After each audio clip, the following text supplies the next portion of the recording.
morning to all the Philippines. Ito pala, sinira pala yung bahay namin kasi nagpalit ng sahig. Ayun o. Wala na kaming higaan. Mga boys, mga girls. Ayan po.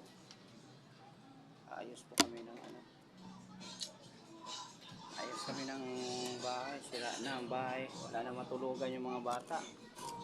Wala na kami matulugan. Paano kaya to? Paano kaya kami matulog? Sira na yung bahay ko. Nag-repair pala kami kasi sira na ang mga sahig. Yan ang bagong sahig.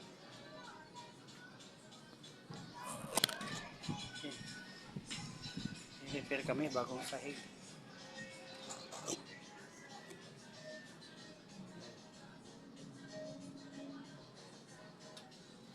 Repair pala kami. Kaya update na lang kayo. Matagal pa ito matapos. Kasi mag-aayos muna kami ng bateryo pala naiwan doon.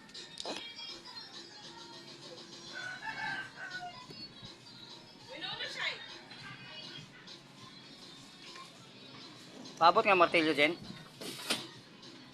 Yung yung kay mama. Okay, bye-bye.